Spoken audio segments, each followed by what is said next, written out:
शौकत महमूद साहब। बिस्मिल्लाहिर्रहमानिर्रहीम। ये सब कहते थे कि इनके साथ कौन है, आए यहाँ आके देखे। ये जब गफीर आज दोपहर को कहा और आज शाम को रात तक इतनी खूबसूरत महफिल जो है वो सज गई है। ये डरते किस चीज़ से हैं?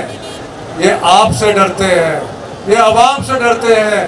ये इनको पता है कि अगर इलेक्शन हुआ तो इस इलेक्शन में उनको वो मार पड़ेगी जो कि इससे पहले कभी नहीं पड़ी। ये सफाई हस्ती से मिट जाएंगे।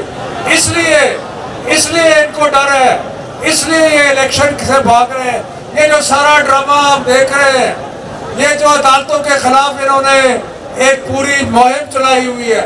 सुबह शाम चीफ जस्टिस को बुरा भला कहते हैं, सुबह शाम हर चीज को, हर जो भी सीधे रास्ते पे है उसके खिलाफ आते हैं। क्यों?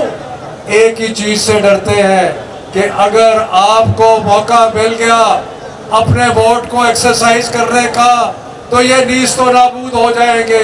क्योंकि आपको पता है और आप समझते हैं कि एक ही शख्स है जो पाकिस्तान को बचा सकता है, और वो कौन है? कौन बचाएगा पाकिस्तान? कौन बचाएगा पाकिस्तान? अभी जदोजहद और भी है। एक मंजिल हमने हासिल की है। सुप्रीम कोर्ट ने फैसला दिया है कि 14 मई को इलेक्शन होगा। अभी भी ये कोशिश करेंगे, मैं आपको बता रहा हूँ, ये कोशिश करेंगे कि किसी तरह इसमें से भागने की कोशिश करें, लेकिन हमने इनको भागने नहीं देना।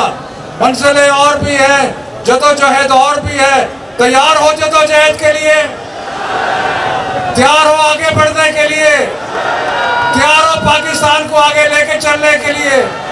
तैयार हो इमरान खान का साथ देने के लिए? इंशाअल्लाह ताला आप और हम मिलके पाकिस्तान को इमरान खान की क़यादत में वहां पहुंचाएंगे जहां दुनिया उस पर फख्र करेगी। तो इसलिए एक जोर से नारा, पाकिस्तान पाकिस्तान पाकिस्तान। आजादी या फिर अल्लाह गाना लगा दे जरा।